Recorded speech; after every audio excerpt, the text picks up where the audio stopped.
subject today, and that is how to assess high peak pressures and how to disseminate what the cause is. Okay, so when we go into the ICU to do our vent checks every couple of hours and as needed, then we're going to watch for trends in the pressures. And one of the most important pressures is your peak inspiratory pressure. So we want to not just run in and check the vent, but also notice what the pressure is and any trends as far as it increasing over the course of the day. So let's say that we go in at 8 a.m. and we've just had our coffee, and this is our first vent check here, and our patient's PIP is, let's say, 18, and our plateau pressure is 8. They're a young post-op patient with not a lot of pulmonary issues. Maybe they've come in to get something pretty simple done, and we're just working the surgical ICU today.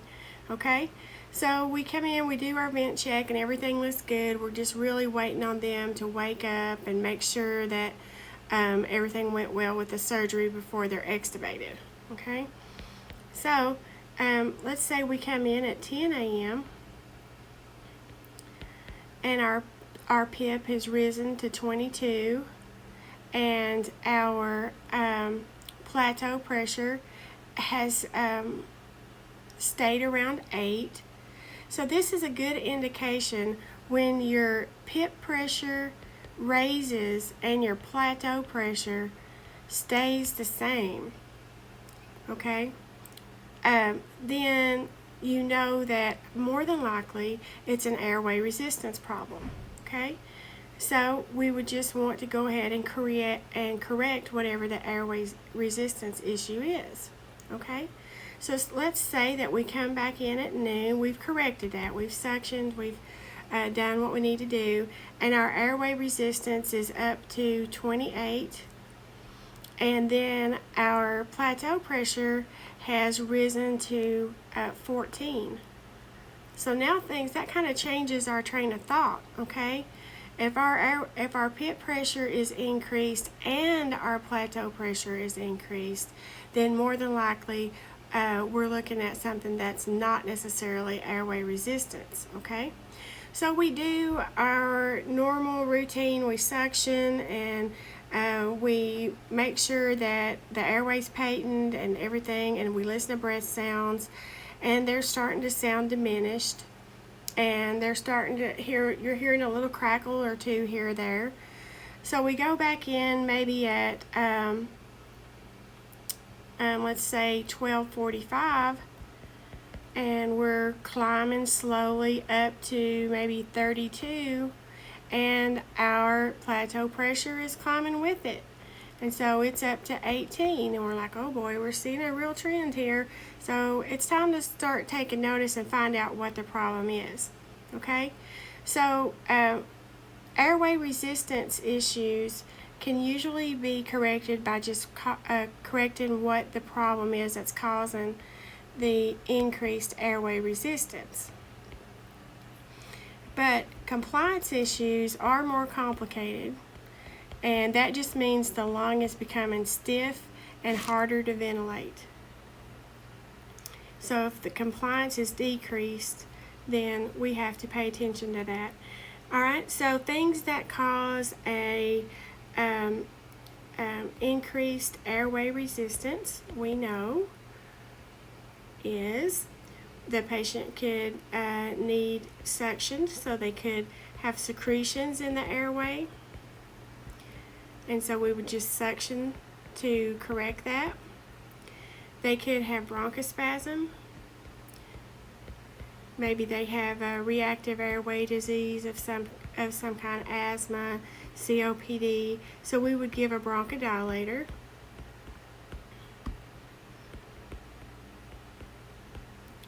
So anything that causes the vent to have to work harder to deliver the breath will cause the PIP pressure to go up, and so we just have to correct what the problem is.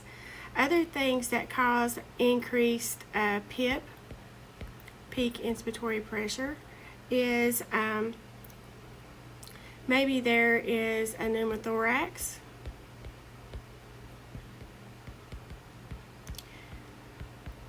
Maybe also you got to look mechanically. So if there's a pneumothorax, we're going to get an x-ray and then treat it to correct it.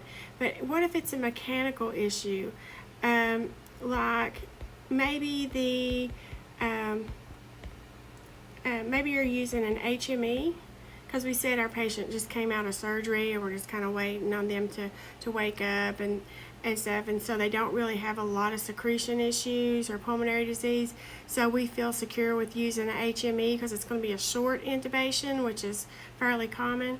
So if they're using an HME and then they develop secretions and that HME becomes obstructed, or maybe it gets water in it, condensation, then we would want to change the HME if they are truly going to be just a short intubation, or we can put them on heated humidity and take the HME out completely. Maybe there's a kink in the tubing, a kink in the vent tubing, and then maybe there is a kink in the tube. Patient could be biting the tube, so they may be waking up and they may need an oral airway, or a little, if we're not wanting them to wake up quite yet, they could be needing a little bit of sedation. So what things cause a decrease in compliance? We need to discuss that. Decrease in compliance is caused by a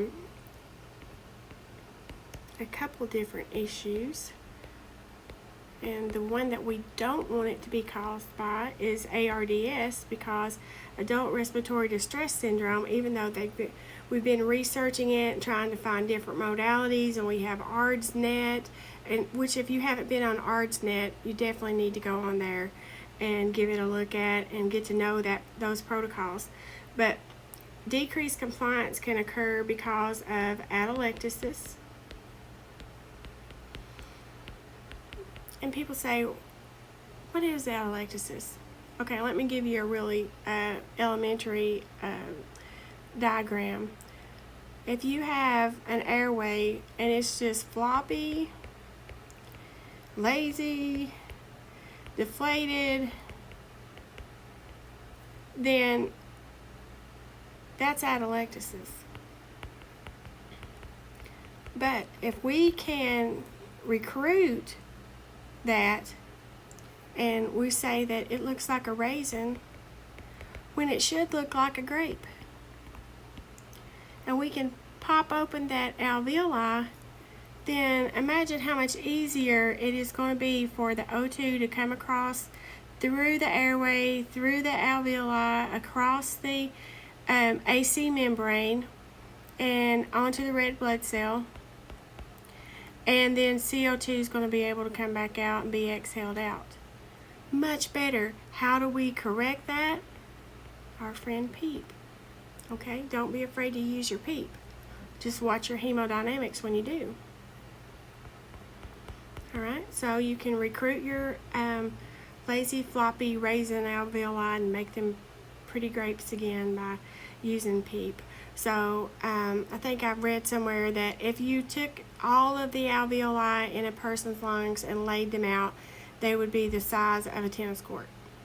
Pretty amazing, huh? Okay, so other things that cause decreased compliance is pulmonary edema.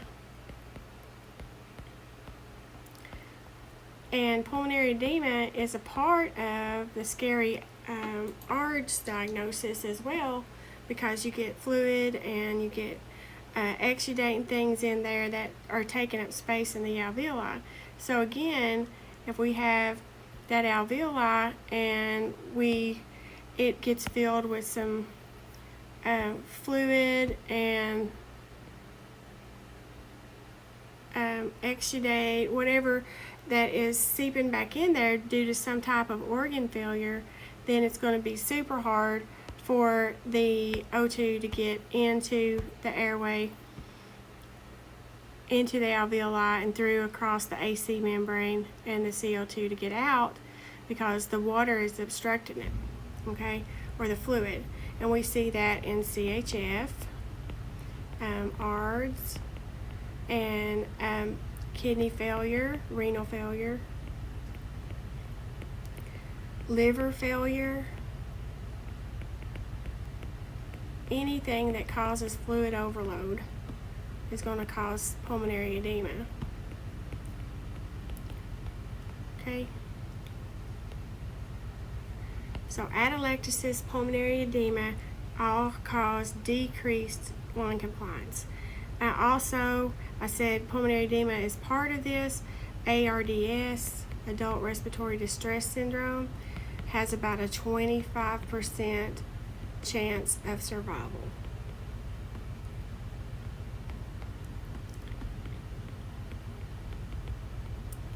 Okay, so you've got, and you've probably seen, I post a lot of ARDS type alveoli, and you've probably seen those on the page. They're over, if you hit the photo button on the study group page, you'll be able to pull up all the photos I've ever posted and the questions attached to them, and some of the moderators have ever posted. So feel free to do that. The videos are also there.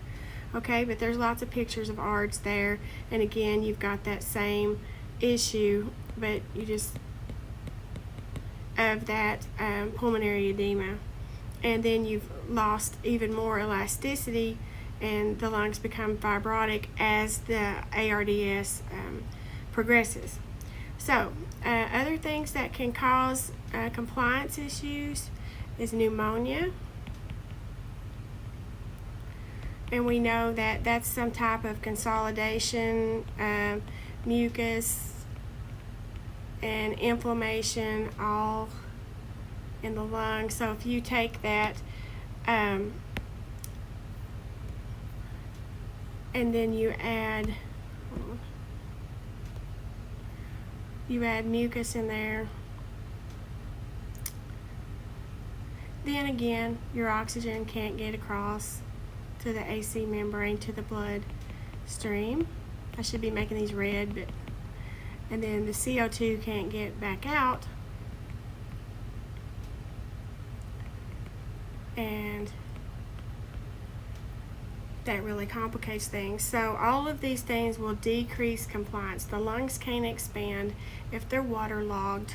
Okay, you know what waterlogged means? They're soppy, and they've got fluid on them, they've got mucus in there, they've got other types of exudate, liver failure, different organs can fail and cause that fluid overload.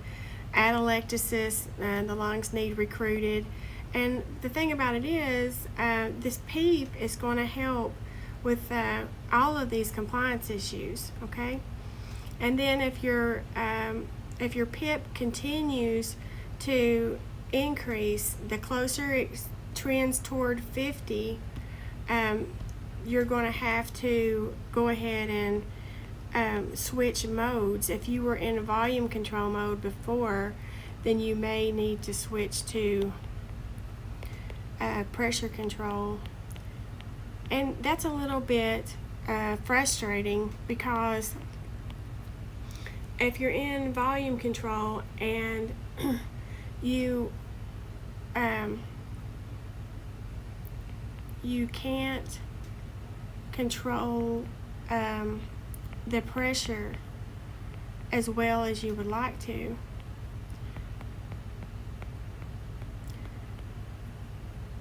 but you are in total control of volume, especially if you're in assist control mode.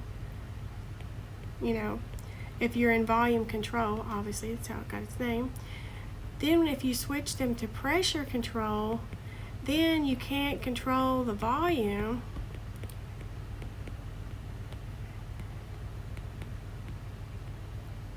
completely.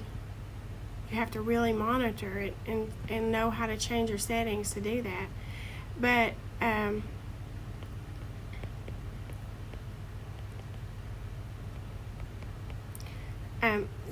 but you can control the pressure, and so you have to use things like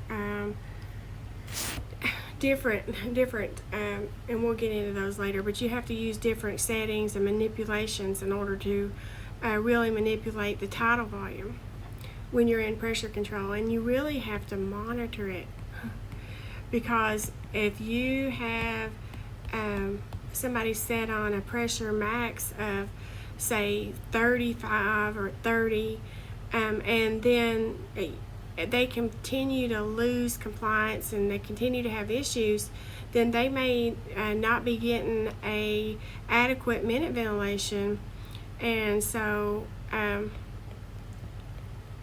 they could go into respiratory failure or respiratory acidosis, because you are protecting them from barrel trauma, but you're not ventilating them adequately. So pressure control may result in decreased minute ventilation and must be policed. And there's no better person to police it than the RT, right? And no better person to know how to manipulate it until it is, and keep it in control, than the RT. Okay, so volume control, you can't control the pressure well. You have to switch your patient when they start trending to 50 of PIP. Then you need to change to pressure control. And when you do, though, you have to remember you can't control volumes, and you can control the pressure and combat barrel trauma, but you better keep an eye on those tidal volumes, because you may be giving them a tidal volume of 212 and they may be a full-grown adult, okay? And sometimes, sometimes you go with that, and you do smaller volumes, but there's other modes, there's other manipulations and changes that would make this video extremely long and not upload quickly to YouTube. So we don't want to go that far on this video. But just a quick reminder of the calculations, and you definitely need to know how to do these, because I'm sure at clinicals you'll have the opportunity. Dynamic compliance, that's what we use to assess airway resistance. So we take the exhaled volume and we divide that by the PIP minus the PEEP. Okay, and then for static compliance, that's going to give us a good idea about where we are, and we're going to divide that exhaled volume by the plateau pressure minus the PEEP. Okay, and we know that normal static compliance is about 60 to 100. Okay, so dynamic compliance, static compliance, know how to calculate both and know how to fix both issues when they get out of range. Know how to recognize, is it an airway resistance problem, or is it fibrosis or compliance issue? and know how to fix each cause, regardless of which one it is. Okay? Okay, I hope that was pretty simple and helps you understand something very basic, and that is pressures, and we'll get more into that as we go along. Okay? Thanks a bunch. Thanks for listening. Have a fantastic day.